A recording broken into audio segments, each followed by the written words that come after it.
When I was young, I grew up in West Oakland. And West Oakland was a poor part of Oakland. And growing up in West Oakland, I can say that I was a Mensa child. I grew up, I was smart, I was a Mensa child. And then from there, I went on to Skyline High School, where I was all-city first team in basketball and in volleyball. We went on to the Tournament of Champions. And then from there, I went to college. I was the first one in my family to go to college. I finished college in 3.5 years, and because I was pregnant. I got pregnant while I was in college, but I still finished. I had 3 beautiful daughters. While I had 3 beautiful daughters and a single mom, I went on to obtain my master's degree in business administration, and from there I raised 3 beautiful daughters who also, all 3 are educated, all 3 have college degrees. Then, and I guess my major feat is I then went on to work for a company called AC Transit. I was the first black female to become the senior claims administrator for the general counsel's office. From there, I got cancer, and actually had cancer, breast cancer and cancer appendix, and here I am. I've survived both, and my major accomplishment now is to write and publish and be an independent author for Mema, What Happened to Your Boob.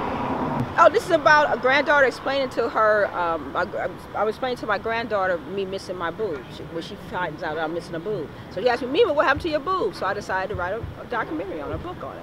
Came out on August 16, 2018.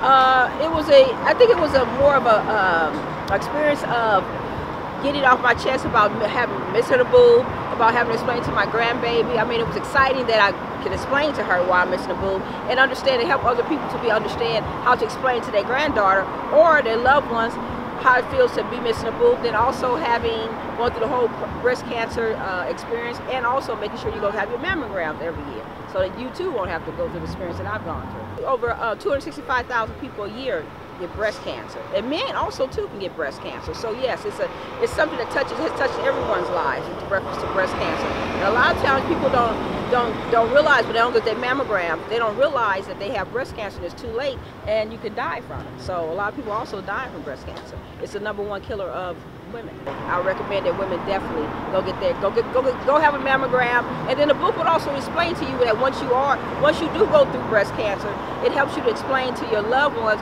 why you're missing a boob, what happened with the boob, and it helps you to cleanse yourself from being able to talk about cancer, because it's very hard to speak on cancer. Most people don't want to talk about it. They don't want to tell people they have it. So I think the book will help you to help more people. And it's illustrated, it's animated, it's upbeat. So you can laugh at something that is important, but you can smile at it once you read the book, because it makes you smile. You can find the book on my website, memasnewton.com, or you can also go to Amazon, and also at Barnes & Nobles. I think we need more love and compassion. A lot of people don't have a good heart, and I think that's what has sustained me through all of it, is having a good heart, having love, compassion, and don't sweat the small things and make everything small.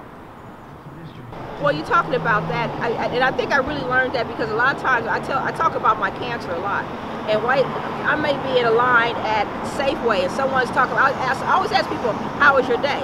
And they're saying, "Oh," they start telling me about their problems. So, but when I start telling them about me having a prosthesis, me going through cancer, me going through what I've gone through, going through 7 months of chemo, they realize that what they're going through is really small. So I think that people are finding that someone that always has something that is much larger than what you're going through.